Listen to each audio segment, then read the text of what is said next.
Chaque semaine, la rédaction d'Afro Web TV vous propose un condensé de l'actualité des 7 derniers jours.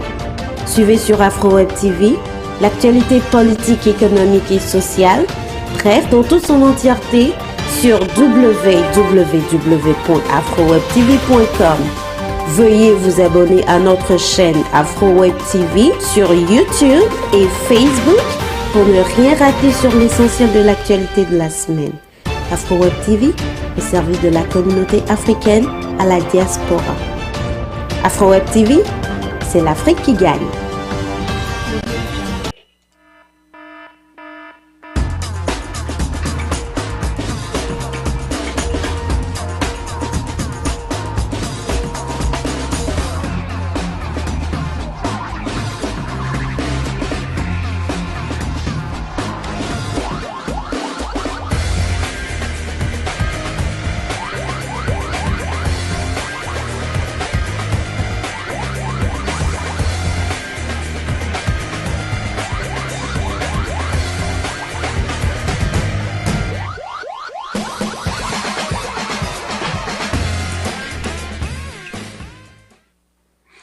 Hello viewers, good morning once again to this beautiful show.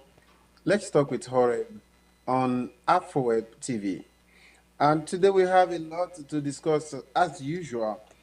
On the show this morning, the Court of Appeal ordered the Academic Staff Union of University, Asuu, to resume work. Asuu challenged the registration of two factional trade unions. So it is left to know what is going to be the decision. What is ASU going to do? What's the fate of the Nigerian university students in the 8-month ASU strike? So we are going to be looking at that. On spot this morning, Lionel Messi announced that Qatar 2022 will be his last World Cup. And then the question is, what exactly is the football world expecting from him? Even he himself, what are we expecting from him? So we are going to be discussing all that. The Norwegian Erling Haaland is always ahead of his opponent, or the opponent, said Manchester City manager Pep Guardiola. And we are going to look at that, the major games today, major games in Champions League, and see the performances of some key players. And what will be Barcelona's fate if the club fails to qualify for group stage on the current UEFA Champions League tournament? On entertainment, the Nigerian Oscar Committee rejects Kunle Afolayan's new movie Anikulapo for nomination. And he has come out also to express himself. So we're going to be looking at that. We're going to be looking at the black movie industry. When I say black movie industry, we're talking about every movie, everything that has to do with the black. Today we can see the black, or we see a movie where the complete 100% cast is black. So what have we done so far in that field? What have we done? What has been done? What has been actually achieved? So those are the things we are going to be looking at this morning. We'll go through from Black Panther down to The Woman King and also the other movies that are coming up. So if you're ready, let's the show start. Once again, good morning, and I'm going to introduce you to my usual panel. You know, these great analysts that we had last week, and here they are this morning. Let me start with Kingsley Exit. Kingsley, good morning once again.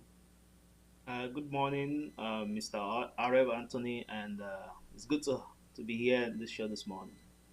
Yeah, exactly. It's good to have you again. I need to remind you that he is an historian, is a political analyst, and he is currently a master student, yes, at the University of Mississippi, Oxford, in the United States.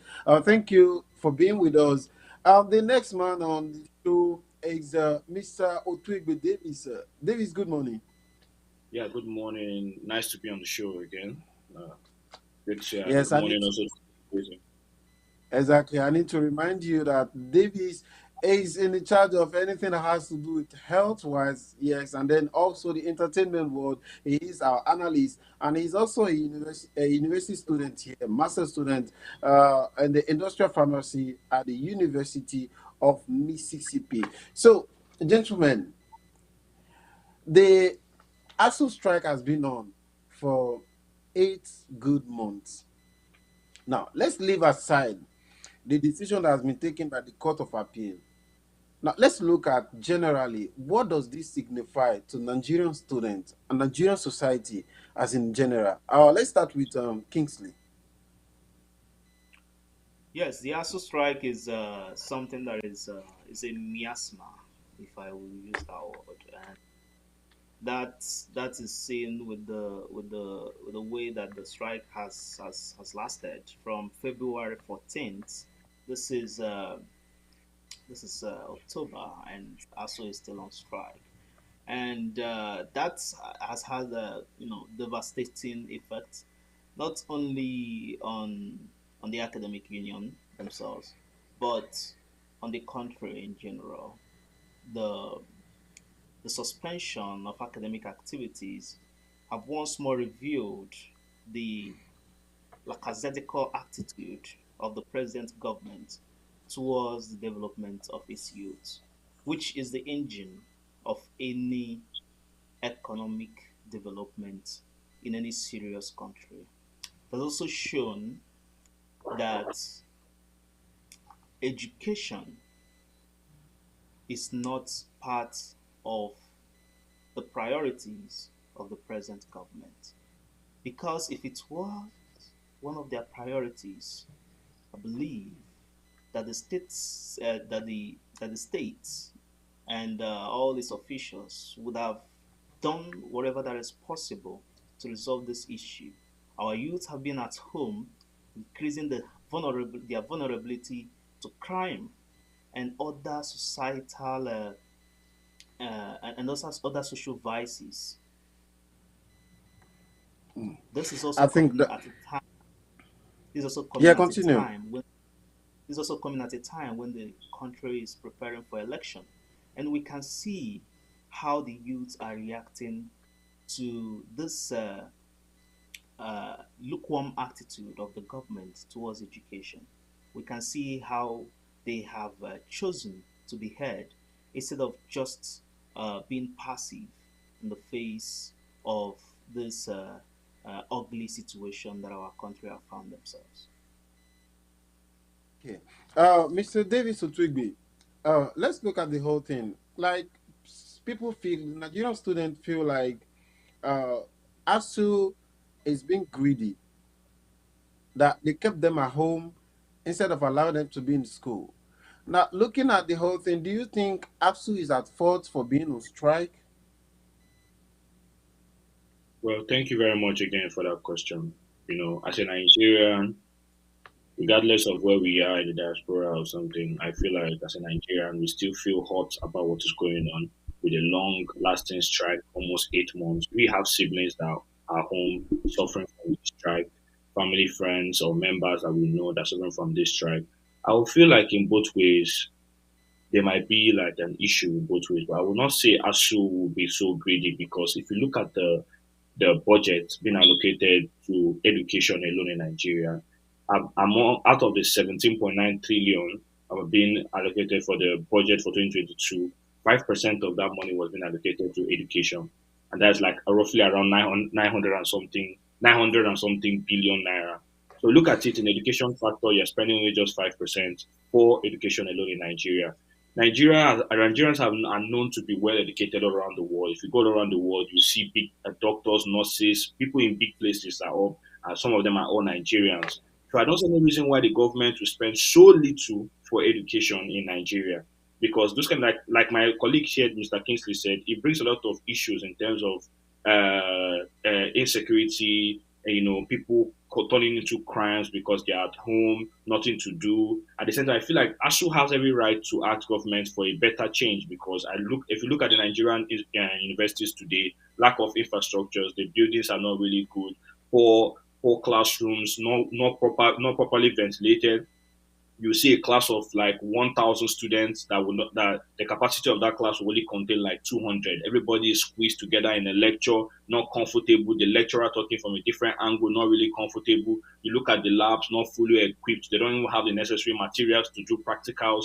They go on and going out of school to go do research and all that kind of thing. So I feel like what ASU is asking for is a better change in the Nigerian university, and I feel like the government should look into it to see what they can do, come into an understanding to understand, okay, what can we do to make this change, to avoid this thing from repeating itself coming in the future. And that's the reason why like the youth today are taking it so serious, looking at the election, forthcoming election, to vote in the right people that can bring about this change, because I feel the change should start now and it should be as soon as possible so that the students can actually go back to school. So that's my own point Hmm. on that. The chance to start now, Kingsley. Now let's break this down a little bit.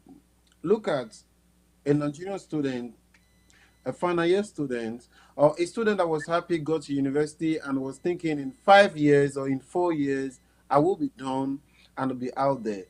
Do you feel their hope have been shattered? Obviously, you don't tell me that that dream is still valid. Even if they are still valid, many of them are now thinking outside the box of how to survive, because when you have been kept out of home, when you've been kept out of the school for more than 6 months, and you are not seeing any progress in terms of economic development, and you are not even seeing any glimpse of hope, what do you want them to do? Many of them that are in final year have turned to, developing some businesses for themselves. I was reading one news about a final year student who is now who now has a booker where he sells food along the road, because these are people that were hoping that by now they would have finished everything they had to do with school and maybe enter the workforce, but that is not happening. People that gained admission last year are still at home, while the Joint Admission and Matriculation Board is still preparing for another examination next year. How is that possible? How are we going to accommodate that? And that you see that trickling into what the argument of ASU, that if they don't pay them those remunerations that they or those areas, those salaries that they are owed, that they are going to skip one session. Do you know what it means? What it means is that those of them that are already 3 4 months away from graduation, we have extra 1 year. Everybody have we have to carry over. And you know what carryover means in the Nigerian education system.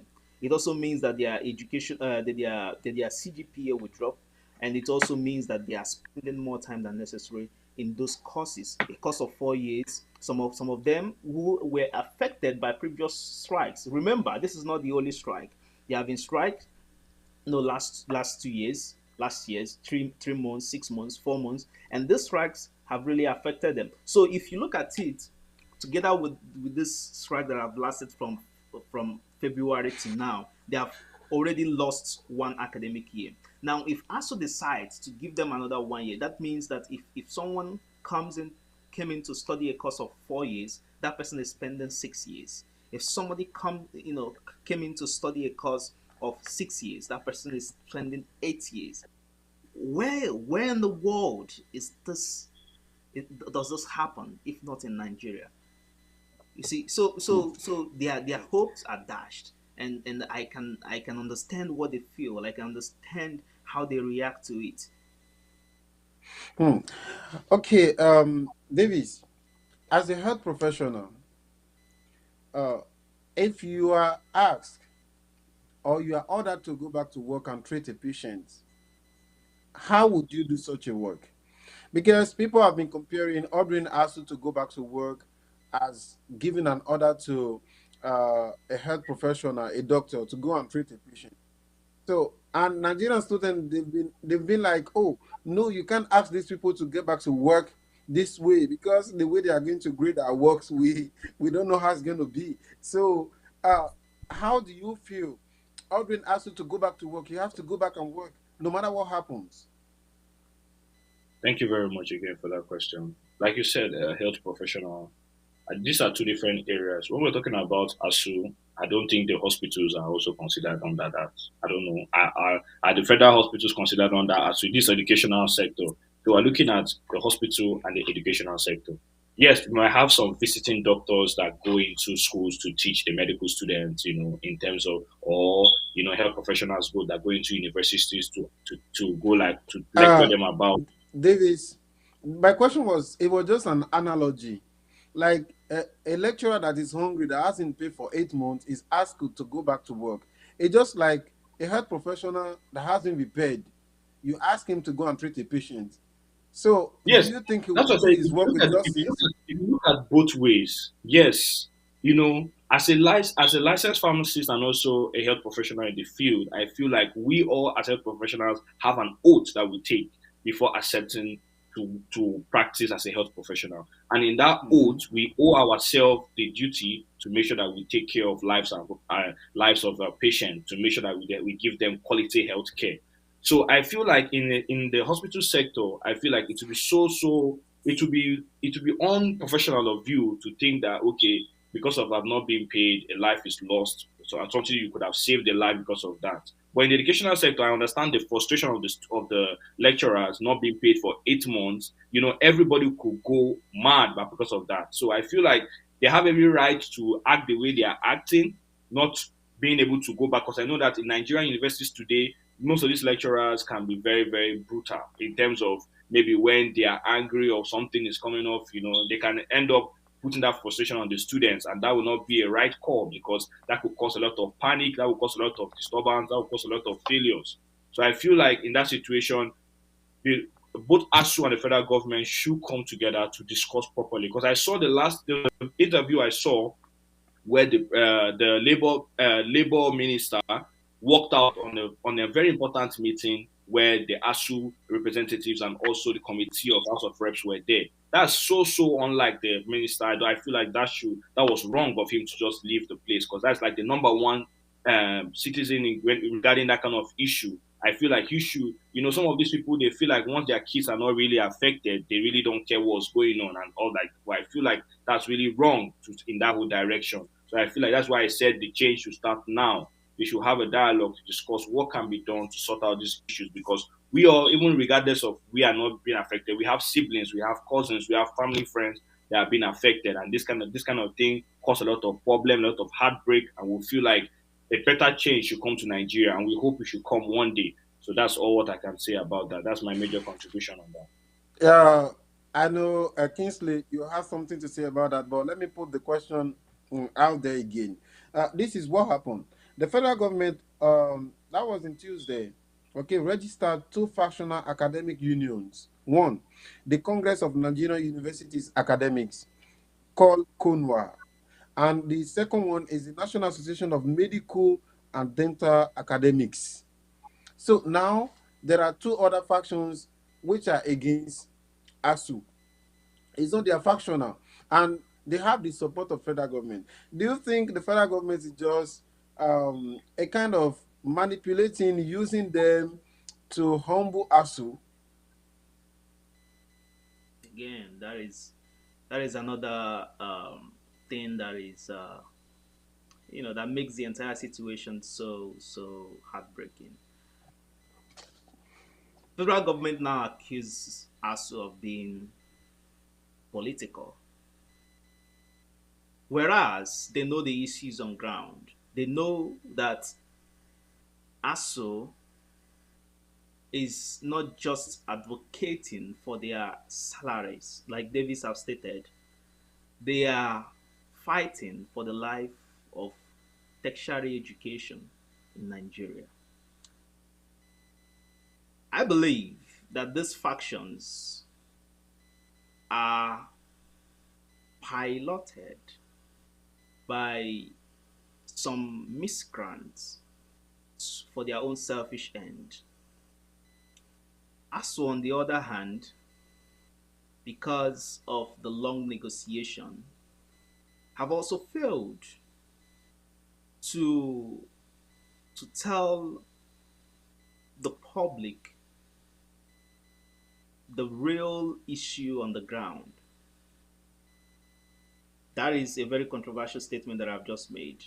They have failed to really um, bring in the students, the perspective of the students in their own discussion. Remember, this issue have two sides. Members of ASU on their own have also contributed to the fall of the university community, to the fall of tertiary education in Nigeria. And when you begin to negotiate with the federal government and blame the federal government for everything and not accepting any of their terms, being doing that will actually make the federal government to look for other means to resolve the issue, because the government in power also wants to be on the good records as the election approaches. So I feel that the two sides should be blamed. But at the same time, those, is it Konasu or whatever, they are just out there Konwa for their and Onwa Namda. and Nanda, whatever it is. They are just out there for their own selfish interests. Because when you look at it very well, when you look at the issue on ground very well, the federal government, just like Mr. Davis has stated, their attitude to the entire situation have not been positive. They have not shown real concern in education. Even in the budget that is being that the federal government just proposed to the Senate a few days ago, you find out that the budget for education is still the least. Why is this persisting? If they are really committed to solving the problem of tertiary education, remember, we are talking about the cream of the society. If they are really committed making sure that the cream of the society develops into a resource that can be used to engineer the economic development of Nigeria, then that would have reflected on the budget. But we don't see that happening. So these miscreants that stated before, they are all in government, and they are the ones using this factor. You know what they say about divide and rule? That is what is happening. They are using this factionalization, dividing the union, in order for them to secure their own end and to paint ASU black. But where I blame ASU is that ASU have not really aligned with the students. I have not seen ASU coming out to protest and joining them with students. I have not seen. They are just negotiating. For students who have been left, who have lost 1 year and a year and a half in the university, this prolonged dialogue, it's not showing enough concern. But I think Asuu, Asuu didn't they didn't join student, if you say that, but they were with NLC, They are with the Nigerian NLC. Labour Yeah, Congress, yes, and they protested true. together. Yes, but ASU is another body, and they are. I understand that they have similar aims and goals, but ASU as a body have other objectives. And when you look at the representative from other parastatals in the Labour Congress, many of them are not working closely with this section of the population that is the cream of the society. They are the largest that we have. The youth are the largest in the population of Nigeria. I don't know if you're getting my point. So I'm getting your ASU, point, Kurt. yeah, ASU should come clear to NANS. I mean, NANS is another issue on its own. Maybe not even NANS, the ordinary students in the street, and let them protest against this issue. If dialogue have failed, ASU should have let the students know that at this point in time, we are not negotiating with the federal government anymore. I mean, how can the Minister of Labor walk out of a meeting with the academic staff union? That is to show you how they see the union as a whole.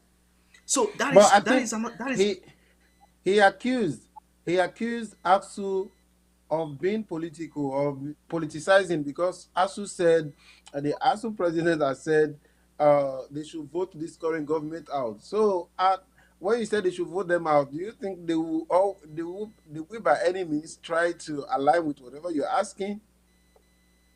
But that doesn't mean you should walk out. So whenever someone criticizes your government, it means that the person is being political. That's No, the that's the language. question. That's the language. If that is the case, that means that every Nigerian is political. That's what it means. Because ASO are not the only ones saying that the federal government,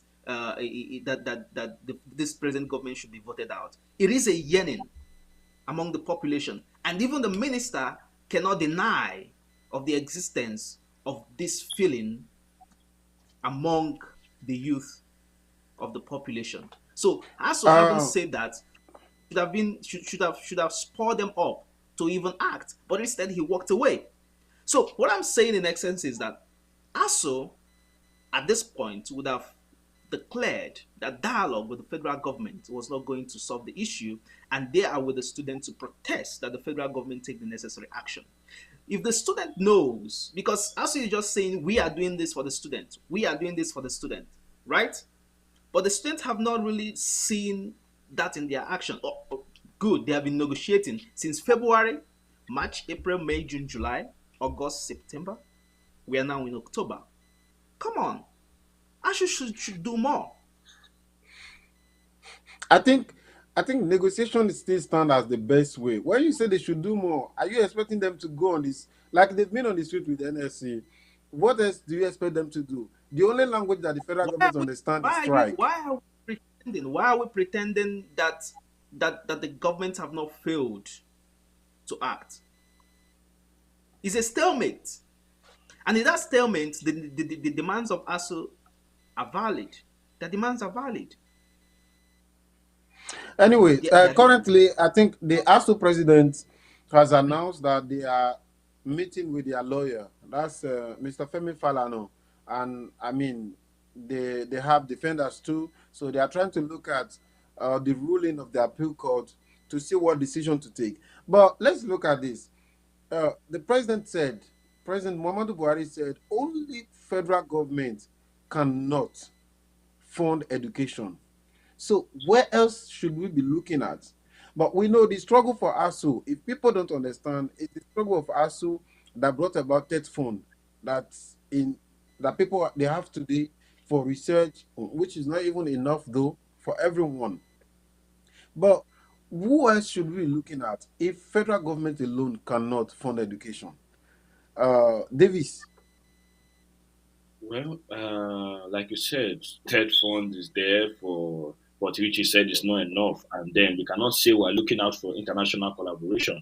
I feel like some international collaboration has existed in Nigeria, where maybe from foreign organizations try to donate or try to fund some kind of research going on in Nigeria.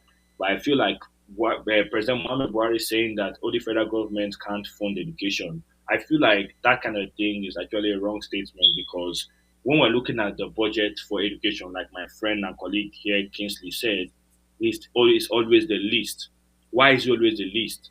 When you look at they put certain amount of money for they build certain amount of money for hospitals in the government house. They put certain amount of money for transportation and trips. All these unnecessary budgets that they try to pad just to take away money from Nigerians. When you look at all the extra costs they put into that budget, I feel like those things can actually be padded for education to see what can be done for education. Not just putting education as a list, like maybe they don't really care. Because, like I said before, most of these people they don't really look at this education as a problem because most of their kids study abroad, so they don't really care what is going on.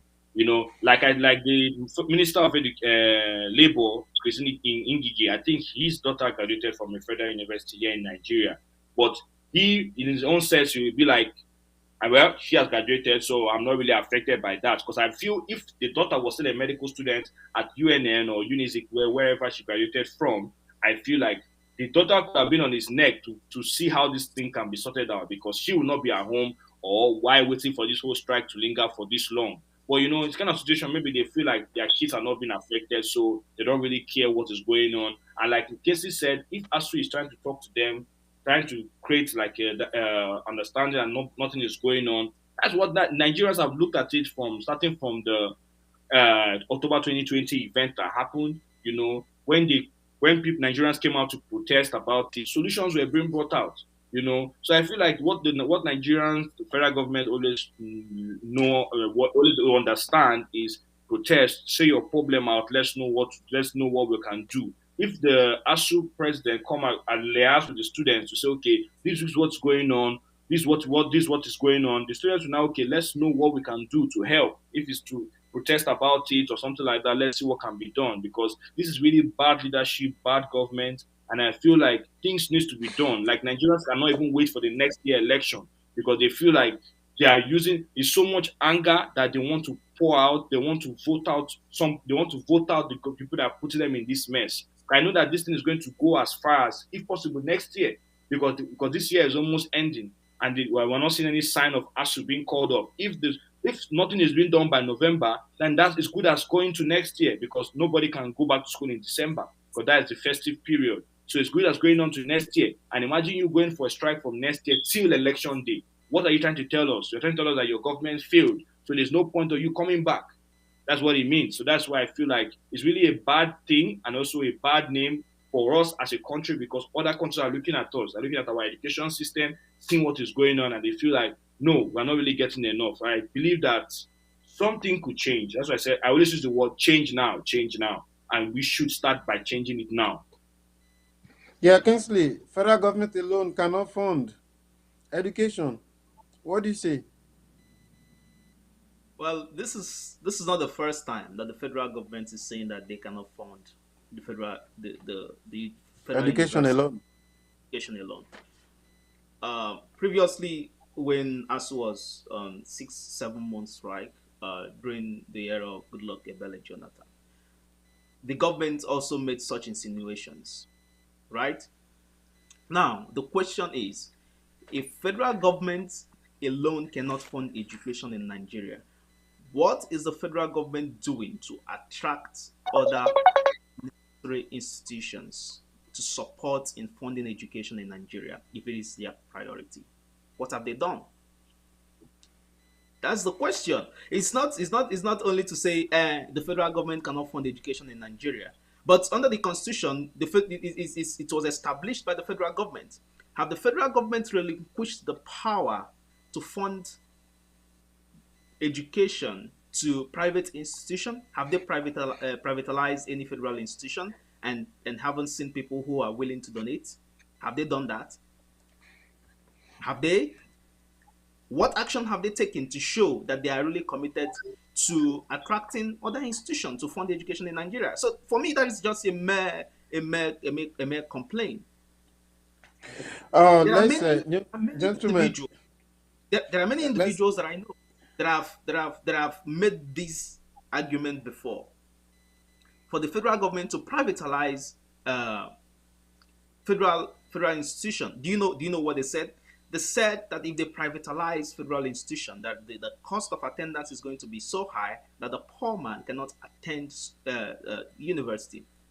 But come to think of it, if federal government focus on revamping the economy, spending, using the Keynesian economy to pull Nigeria out of recession and setting the trajectory for Nigeria economic development and recovery from the endemic depression that it has been into, what will happen is that people will have the economic basis to finance education. That is how it works. If they have the financial basis to finance education and the federal government can regulate the activities of those private individuals in the sector, then there will be a balance. That is what we achieved with the privatization of network, mobile network in Nigeria, right? So the NUC, the NCC, Nigeria Communication Commission, still regulates the affairs of these mobile network operators in Nigeria. but they are privatized, right? Is that not enough pointer that the federal government can still have a hand in the laissez-faire of private individuals if they privatize education in the country? Mr. Kingsley, let's leave this at that point, and we just want to remind the viewers over there that the major things that ASU have been fighting for is the revitalization of uh, federal, the federal universities of Nigeria. Okay, they want to have good buildings. They want to have like fund for research, and then also look at a professor in Nigeria earning a salary of 300 to 400,000 per month. A professor in Don't even Nigeria. that is Now we are not going to talk about that. But the question is, let's look at what I call the Japa city today. People, the language of Japa and the education, the way the education is right now. Now, would you want as a young man now, if you are like, okay, after your masters, want to have a PhD, you want to go back home, and then go to Nigeria, become a lecturer, and then contribute to the country. And if do you feel you can do that now, seeing things that you have on ground? are Kingsley, you yeah, oh, okay. Well, that is a very good question. Thank you for that question. You see, because that is why. I know Davis. Davis is not into academics matters when it comes to pharmacy, so he's really going to contribute on his own way. But someone like you, an historian, it's possible that you find yourself there. But if it happens, what would you do? So the question of japacity is a very good question. For people that don't know what japa is, japa just means run away, right? Jackpa. Japa It to means run run away, away in Yoruba. Jackpa. Yoruba to It's a run Yoruba away. language. But So, everybody use it now, whether Igbo or whosoever. I will say everyone say Jackpa. So we have the Jackpa city. so the It's rise of japa. the capacity to run away. So japacity is which is the capacity to run away is a way of escaping the situation, the ugly situation that the educational system in Nigeria have degenerated into. However, I must be clear that japacity did not start today. Earlier on, the federal government actually financed people to travel out to gain, experiences outside of the country and return home to help to develop the educational sector, the medical sector, and several other sectors in the country. This was an attempt to for Nigerians to for us to have you know capable manpowers that can pilot the affairs of several institutions in Nigeria. So at that period, Japasi was not seen as a means. I mean, in the 1970s, when dollar naira was more than dollar, and when Nigerians were all embraced in the world because of their high, their spending capacity, Japasi was a means of training adequate human resources. The federal government sponsored many people on scholarships. However, as time moved on, we saw the degeneration of the economy, and we saw that even those people that returned to help those institutions to stand and grow. For instance, if you mention many public like University of Ibadan, uh, someone like their pioneer KODK studied in London, right? And they all returned. Wolo Soyinka, all these men, they all returned to help the Nigerian educational institutions to grow. But as time went on, the Nigerian government have failed to really um, commit to the development of these sectors. And one individual cannot do everything. And the recent generation, seeing what is happening, may not want to come back. I myself included. Why? Because if you come to an environment where you are not supported, an environment, I mean, if I was in Nigeria at this point in time, I'm being honest, I wouldn't be able I won't be doing my master's at this point in time, right? I won't even be able to dream of a PhD because the educational sectors are locked down. And that is why we are contributing our quotas in these matters through such means as this, hoping that So our voice, will be heard, could be such that here. such that when we are true in our journey of development, we can say that we have achieved what we have what it takes to go back and to revitalize some things that are going wrong. But for us to come in, the educational sector has to open. Are you going to teach? Where are you going to teach? Right? So this is why we are all contributing our voice to this. Anyways, I think the Minister of Labor, Christine Gige, has once said that after all, we have so many manpower in Nigeria, so they can allow some to go outside because they have many. Why the truth is, in the medical field, I think what Nigeria has outside is even more than what is in the country. True. Okay, now but let's know because we have to close this chapter. We have to close this chapter. But guys, what do we do? Should we beg ASU to please consider whatever the federal government is saying and go back to classes so that students will go to school? Because the ruling of the appeal court is that ASU should listen to what the National Industrial Court said. The Industrial Court said, now, you guys need to resume work while the negotiations are on. But ASU is scared that once they go back to work, federal government is not going to do anything. Election is coming, so they just want to push whatever they have now to the next government that is coming, and nothing will be done. So that's what ASU is thinking. So instead of ordering them to go back to work, they feel like they still have to stand. So what do you guys, Davis? What should we do? Are we calling on ASU now? ASU, please accept whatever federal government says. There are even some Nigerian students that they said, well, nobody should even bother. We are not ready for class again. Like, we are tired. And what should we do, Davis? No, I feel like in that situation, what ASU, like you said, ASU, they're fighting for the best of Nigerian institution. If they feel like they want to go ahead with whatever the government is giving them, it shows that even when the next government comes in, I'm sure that these things, once they are being signed and sealed, it's a contract. The next government can come in and say, you signed a contract and you said, we are comfortable with this. And maybe they might have a time frame of that contract. That contract can be a 5 years contract, can be a 10 years contract. If the president of ASU signs that, even if the next government comes in and they say, okay, this is the budget that we are agreed on, that's going to stand.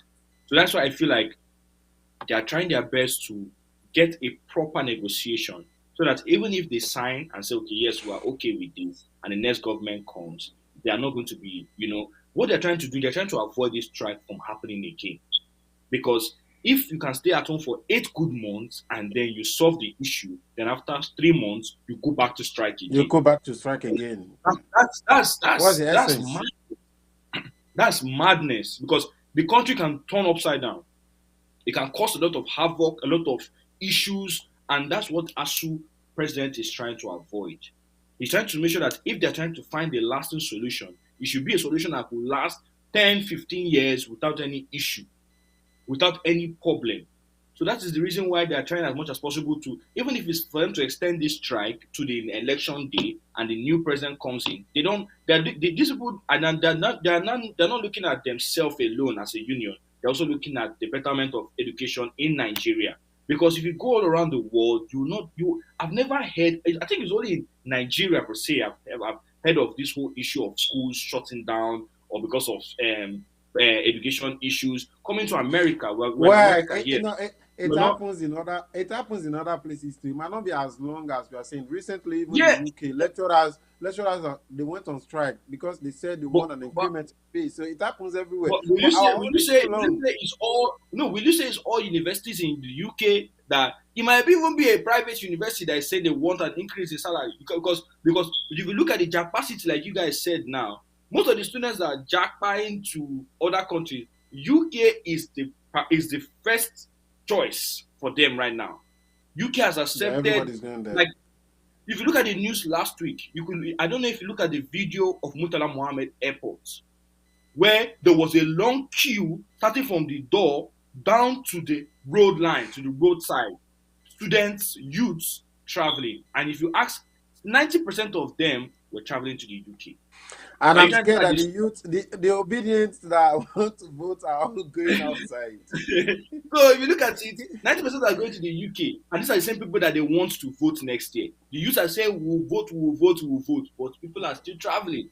People want to live for the betterment of their life and their family because they're looking at it that Nigeria has failed. Most of these people that are traveling today, most of them might even be in their final year in the university, but they said no.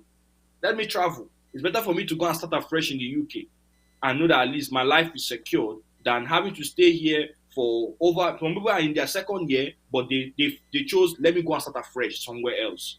And you don't have to blame them because everybody's trying to find something that's better for themselves. So I feel like ASU should, if they want to negotiate and say they want to end this strike, let it be a reasonable thing so that even if the next government comes in, they won't feel the pressure and say, okay, they want to go back to strike again because Nigerian students won't accept that. So I feel like they should decide properly and make a good choice for the betterment of the students, themselves, and Nigeria as a whole. Yeah, Kingsley, what should they do? What should ASU do? Protest, protest, and protest. ASU They should should continue protesting. ignore the industrial whatever ruling that they should go back to the classroom. They should But then protest. federal government might decide now they have Konwa, they have Namad.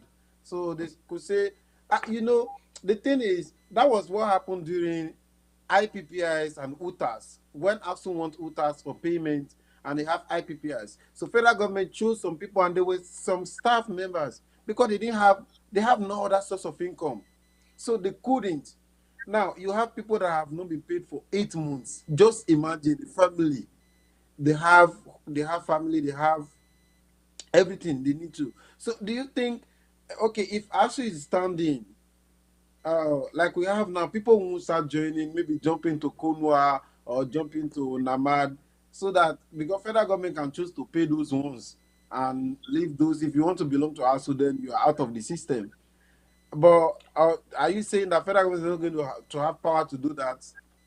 You see, that's to show you the the deceit of the federal government. Because remember that when you are talking about ASO issue in Nigeria, it didn't start today. There are several promises that the federal government have not yet fulfilled. And remember, they didn't make this promise with Konua or whatever. Yeah, they They made it with made this ASU. with ASO.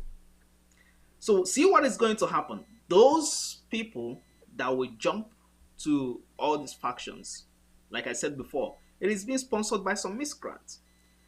Because once they have received something in their bank alert, others, several others that will jump in won't receive anything.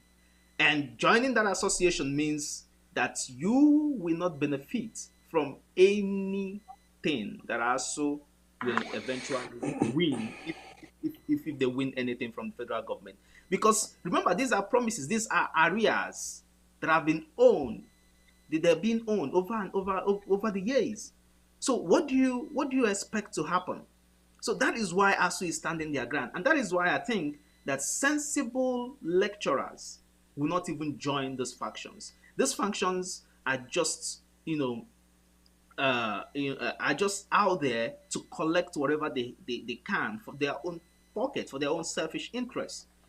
And the federal government knows that if they are able to, distribute half of that money that ASU is asking for to a certain amount of people, that they'll be, oh, so what are they saying? We should go back to classroom. No, that's not. If you look at what ASU is fighting for, that is not a lasting solution. Just like my colleague here has said, that's not a lasting solution to the problem on the ground. Hmm. That could bring them back to That's the classroom months, but it's not going to sustain the academic transitions in the country.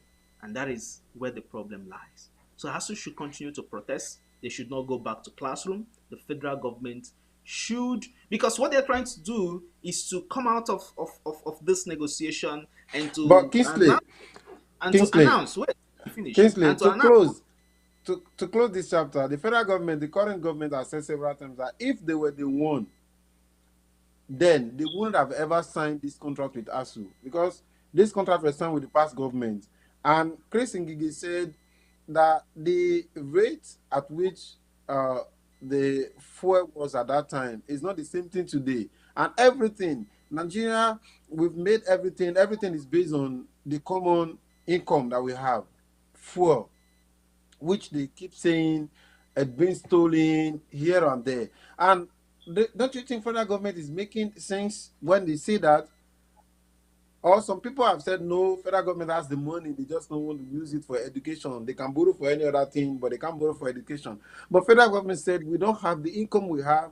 It's not as high as what the past government had when they signed, when they made all those promises.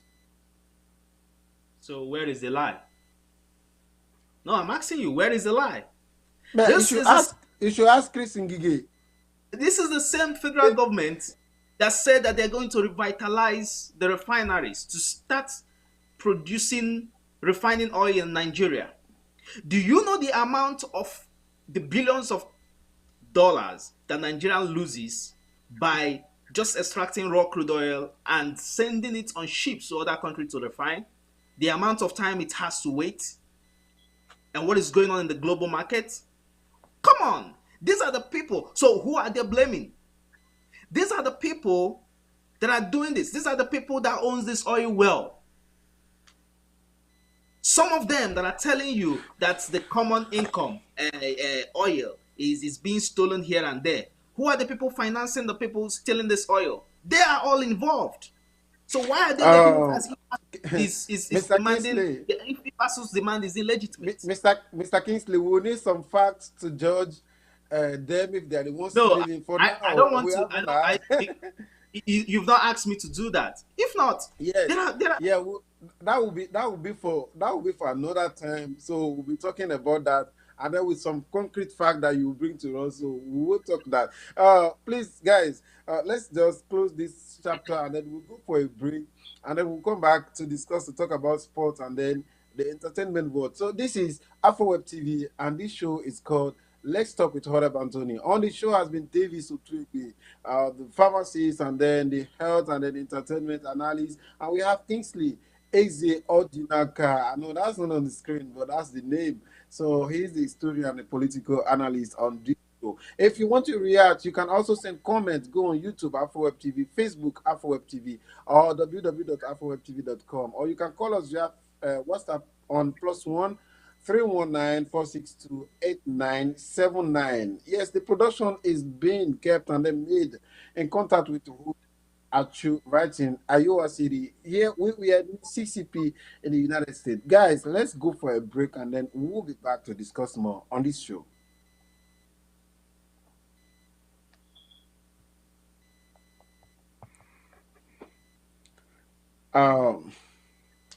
Let's see what's happening right in Chaque semaine, la rédaction d'AfroWeb TV vous propose un condensé de l'actualité des 7 derniers jours.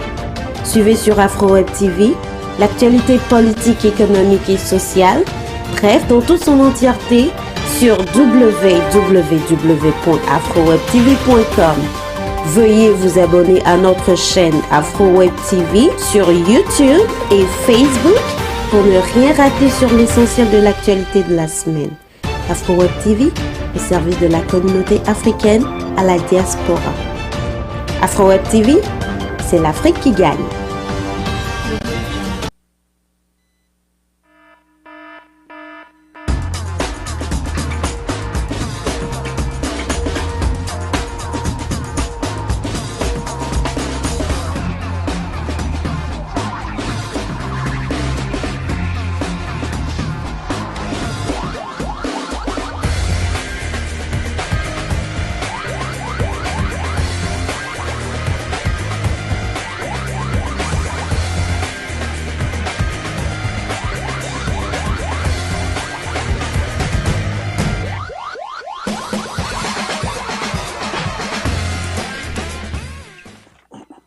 Okay, welcome back to the studio with us on Let's Talk with Horeb Anthony. And then we've been discussing a lot on this show. We talk about Asuu strike and what is the trend, what is the latest on it. So right now we are going into sports to look at Lionel Messi, who has just announced that Qatar 2022 will be his last World Cup. And then the question is, what is the football world expecting from him? This is the guy that has practically won everything, but the World Cup, no, he hasn't got that with his team, Argentine. So we are going to be looking at that. We're going to be discussing that. And also, we are going to be looking at Erling Haaland, who is always said to be ahead of the opponent. That's what Manchester City manager Pep Guardiola said. He said, "Thank you, Haaland, for choosing Manchester City." And I will be looking at Barcelona. Yeah, Barcelona with everything that happened this season, buying of players, it's still finding difficult actually, to give up being in the group of death. Yes, playing against Bayern Munich, Inter Milan. Yes, it's been so difficult, and right now the club is facing a lot of injuries in the defense. How are they going to survive this? So, I'm going to be discussing this, yes, with Kingsley Eze and then Davis Otwebe as usual. So, gentlemen, Lionel Messi has announced that Qatar 2022 will be his last World Cup. You all know this young man. We know what he's achieved so far, being having 7 Ballon d'Or. But one thing Messi is lacking is still the World Cup with Argentina. He has never gotten there, and this is going to be his last. He retired. You remember the time when he retired and he had to come back? He announced his retirement, but still, Argentina rather, it still needs him. So he came back from all the pressure that were put on him. Looking at his performance after he left Barcelona and everything today. Kingsley, what's your take on his announcement? Uh, we can't hear you, Kingsley. Yeah, first of all, I would like to say a big shout out to Lionel Messi for all that he's done for football, and also to wish him the best in his future retirement from world football. I feel like right now he has tried his best to win the cup for his country, and it has not been possible given how competitive the World Cup The is. World Cup is yes. Yeah, it's very competitive. Sometimes some players get lucky to be in that team that ultimately wins the World Cup. Other times it doesn't happen just that way. And in the case of Lionel Messi and Ronaldo, we can see that each of them have been striving to actually bring that cup to to their collection of trophies, but it have not really happened. And Messi have been a phenomenal player. So with or without the World Cup, Messi will still remain a legend in football. And I feel like he's a contemporary of a man that we discussed last week, Mikel Obi, and Mikel retired from football entirely. So we can also see that trend setting in. So that was why I was saying a lot, this thing last week that it's not about Mikel being too young and Messi still playing. When age sets in, it sets in, and you as a player, you know it. So in the next 4 years, Messi is looking at he's going to be in his late 30s, so he will not have that energy to participate. However, we can see we may still see him being at the top level even the next 2 or 3 years. But for his retirement, I think it is time, and I don't think Ronaldo either will go to the next World Cup too. Yeah, Davis. Yeah, thank you. Like, oh, Kingsley has said most of the things. 'Cause I feel like you said, age sets in, and Messi is not like Haaland, or Messi is not like Grealish or Rashford. Messi has contributed his own side of football. Won a lot of trophies in Barcelona. And then coming into PSG to still performing in top level. So I feel like it's already their time, because in the next 4 years, they won't be talking about Messi in the World Cup. They'll be talking about the likes of Haaland, the likes of Rashford, the likes of Benzema and all the likes of them. Look at Mbappe. These are people that are still young. Still have energy to play football. Because Messi, Ronaldo, like now, if you look at the football recently now, you'll be hearing now Haaland is topping the news. You'll not even be hearing the likes of Cristiano Ronaldo anymore. Ronaldo trying to get the 700 goal career goal, and he's still like as if it's a big nightmare because he's trying his best to get that one goal, but it seems like that goal is not coming. So I feel like these people have contributed their part, and I feel like if he says it's time for him to retire, that country should honor him and give him that honor that yes, this person has contributed a lot, and I think it's time for us to let him go. Let the young ones. I feel like in Messi's position, there might be a player that has been waiting for years to play. So this is also a time for that player to show himself and say, okay, yes, I can deliver just like how Messi did. Even though he might not deliver at top level like Messi, but at least he can give the young ones in the club, in the country for a chance to play. I feel what he did was honorable, and we wish him all the best. But I feel like he has done his best, and that's all. We wish him all the best as he Yeah, continues his career. still talking about Messi. Barcelona is making effort to bring him back. So the question is, why did they let him? Kingsley. Well, they said in the first place that they don't have the money to pay him, right? Now Yes. they want now they feel they have the money. Well, they should first of all qualify for Champions League. If not, I don't think they will recover from that economic disaster that that made them to let Messi go in the beginning. And let them forget this utopian idea of bringing Messi back to his home. Messi has already found a home in PhD. We can see his performance this year. Last year, we may say, oh, his heart was still with Barcelona. I mean, his heart is always with Barcelona, but Yeah. he seems to have really, really, left the past to be the past and really focus on the present. And we can see that in the way that he has been playing, his contribution to goal, his contribution to PhD this season. I mean, the goal that he scored last week was the goal of the It was week. unbelievable. Yes. So I think so he himself he has not for now. He said his focus is on the World Cup. He's not looking at Barcelona or anything for now. Though Barcelona has announced they made an announcement said where there's possibility for Messi to come back. Looking at the fact that where the way it should have gone, Messi being a legend of Barcelona, he could have been in a game, where the Camp Nou is really filled up, to give him a great farewell. But that didn't happen.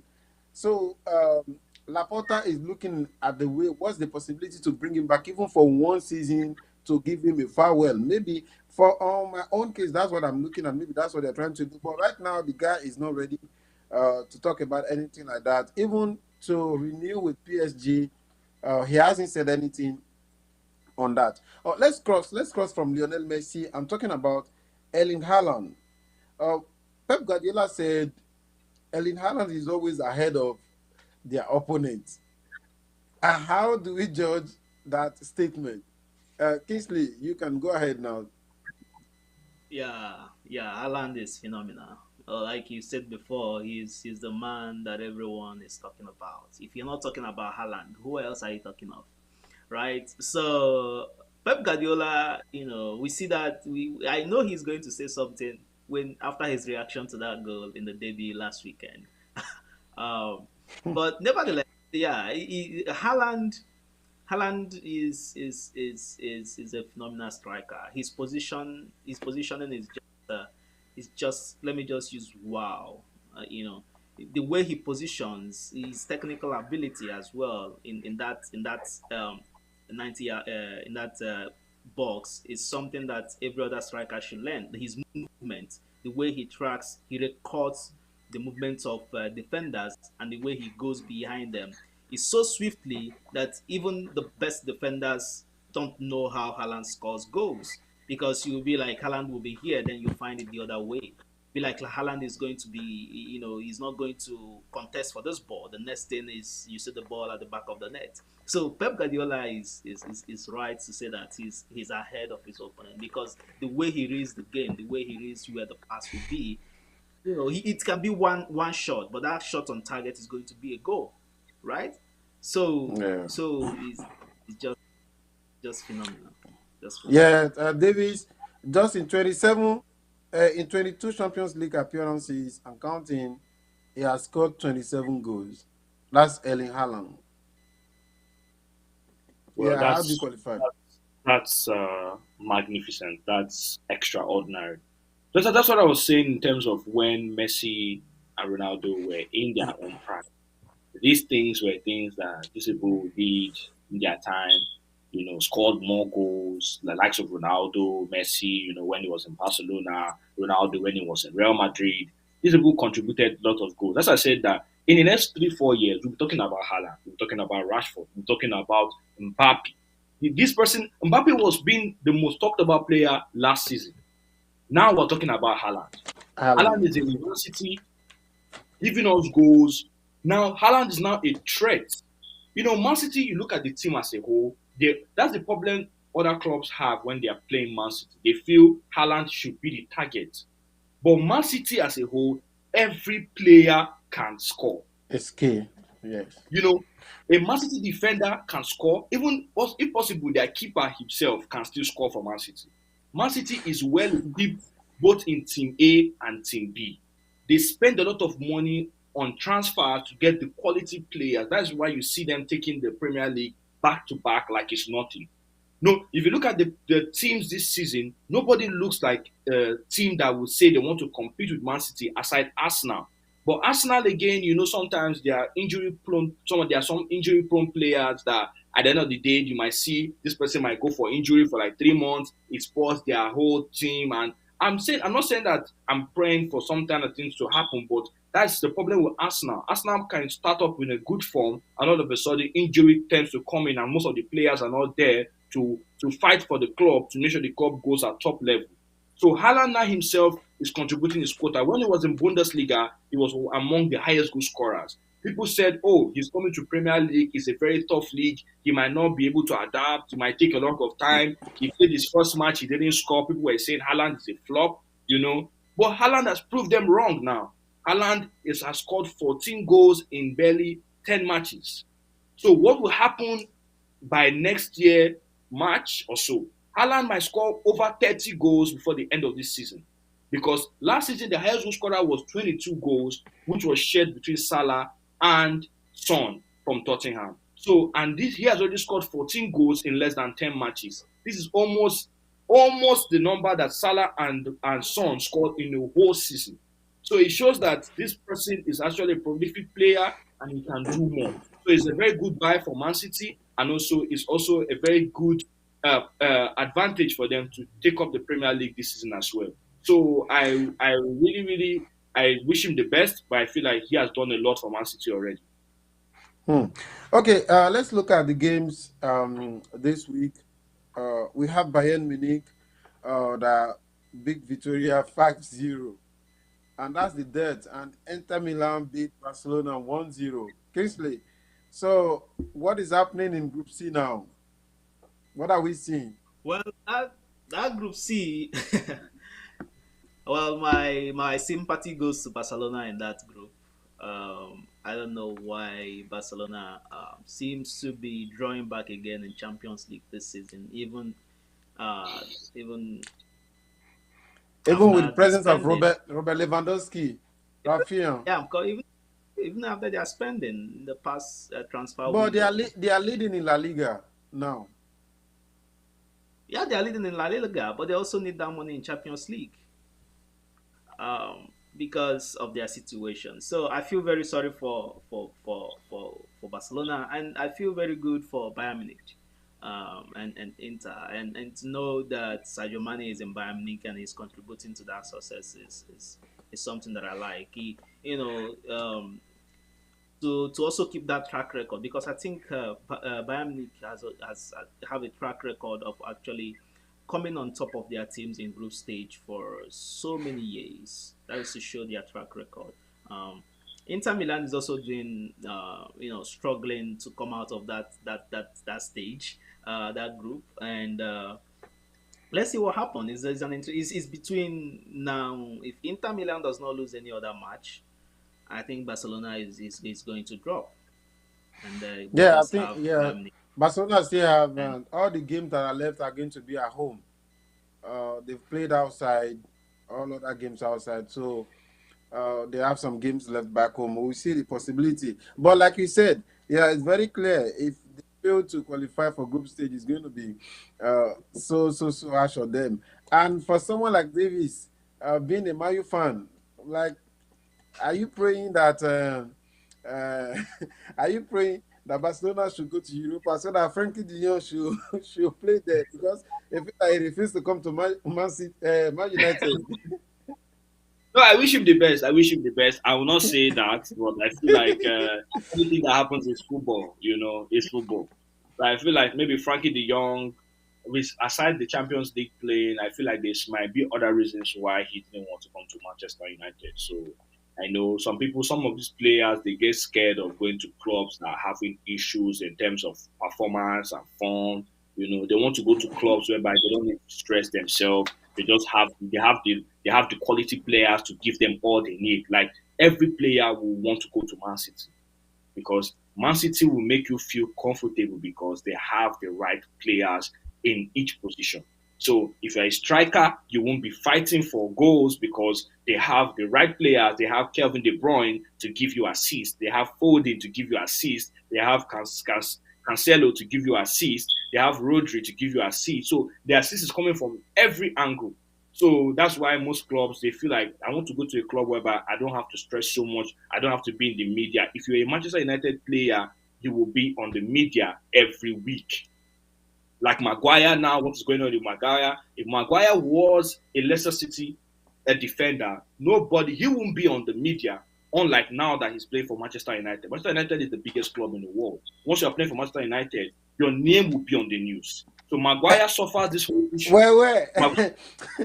Kingsley just reacted now. When you said Man United is the biggest club in the world? No, when I say biggest club, I talk about in terms of the media, what they see. Anyway, he's a Man U fan, so he's allowed to express himself. No. I'm looking at it in the angle whereby you cannot see them talking about like maybe I'm not saying that Chelsea is not a big club, but when you're a player, just look at the kind of reaction they are having from Anthony to Manchester United.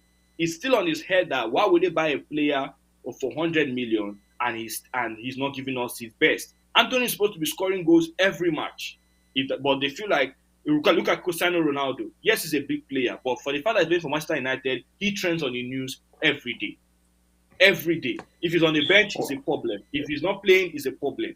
If he's playing and he doesn't I don't think you can compare them to Cristiano Ronaldo now. That would be too much to be done. Cristiano has achieved a lot. His name alone is a brand. So that's what it means. So guys, we need to go for a short break, and then we'll come back and talk about entertainment. Just like we have like 8 or 9 minutes over there left to do that. So back to the studio with Asuu. Let's go on a break and then come back with entertainment.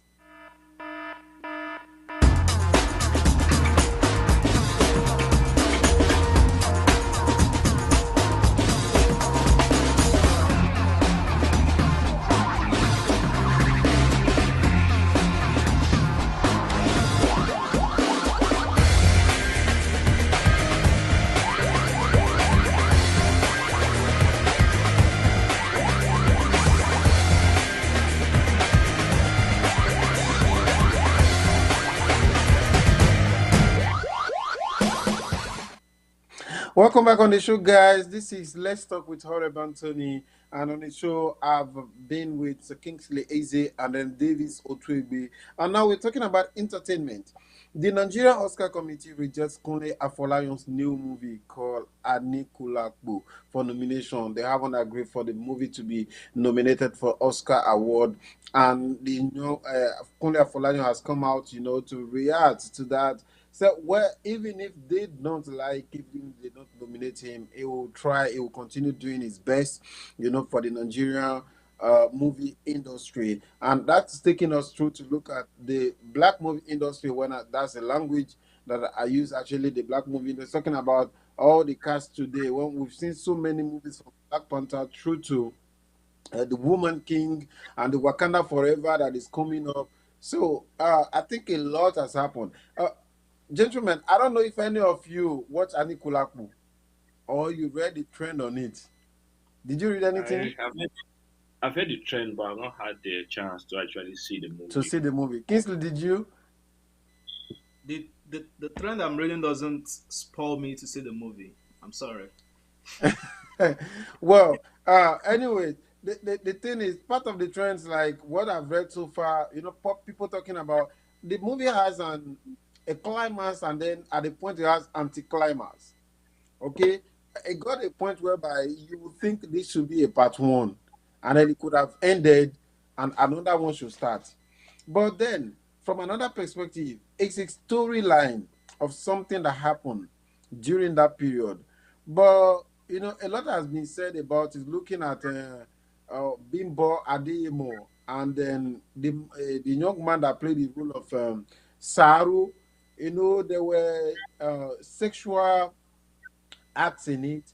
But I heard Nigerians were complaining that why was why was Bimbo showing her nakedness? When you see nakedness, actually in the movie, it was just probably part of her breast that showed, and not really so much. And then again, it was written at the starting of the movie. You can see it on sexual acts and sexual violence.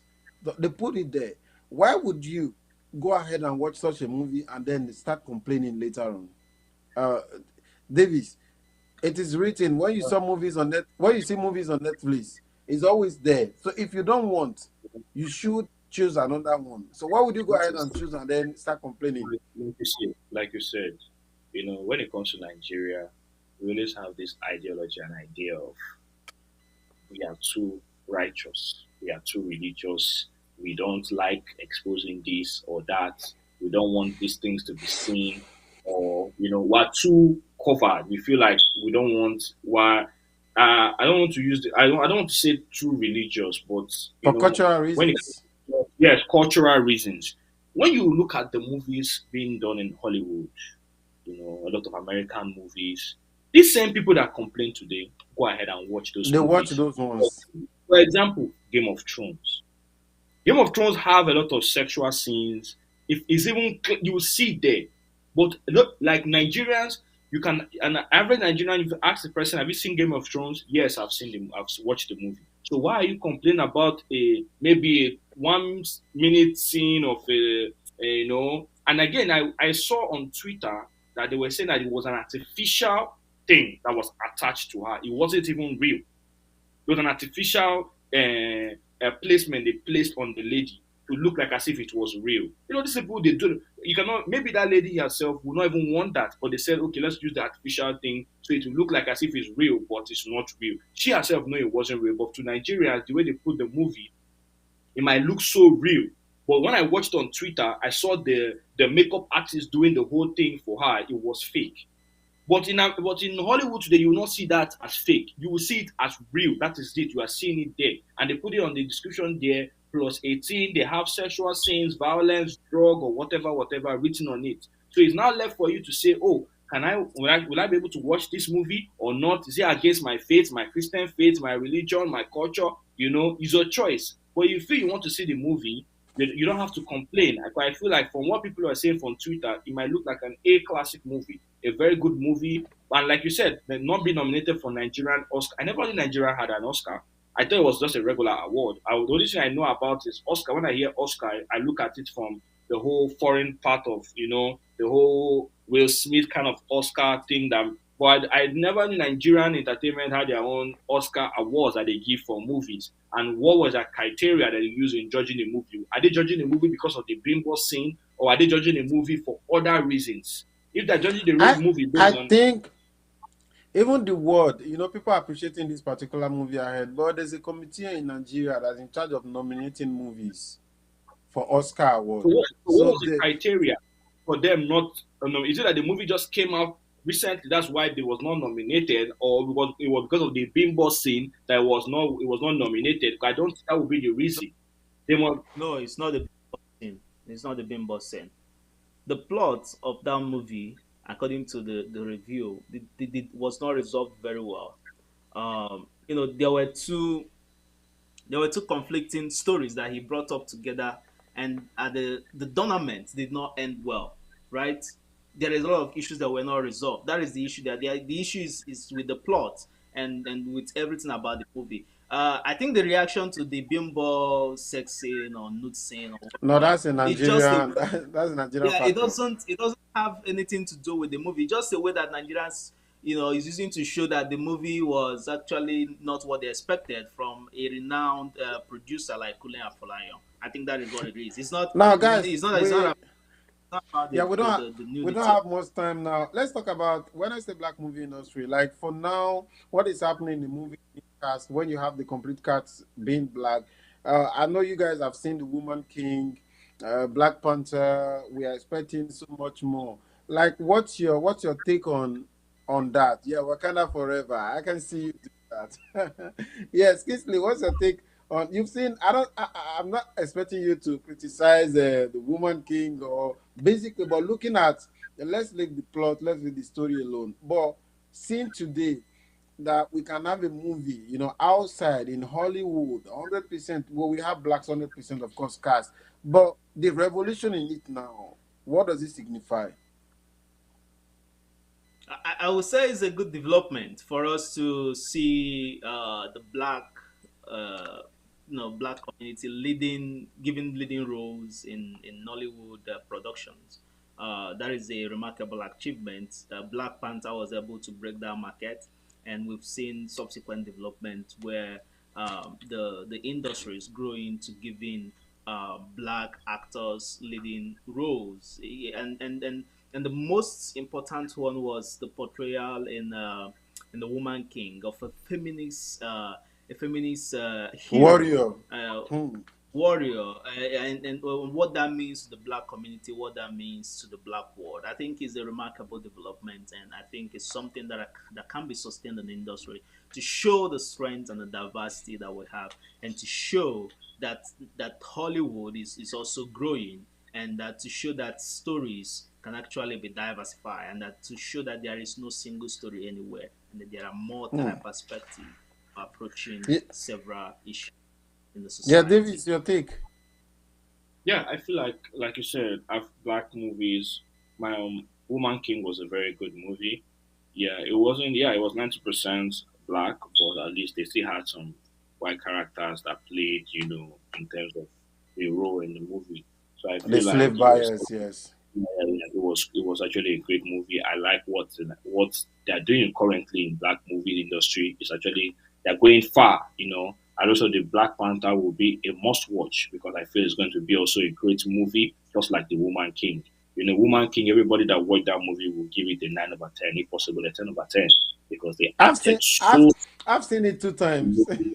Yes, the movie was extraordinary. It was a very great movie. That was I told my colleagues one time when I went to cinema, I was like, this is the first movie I'm ever watching in the cinema that I didn't have to sleep in the process. Because most times when I go to Let's the talk movies, yeah, you said?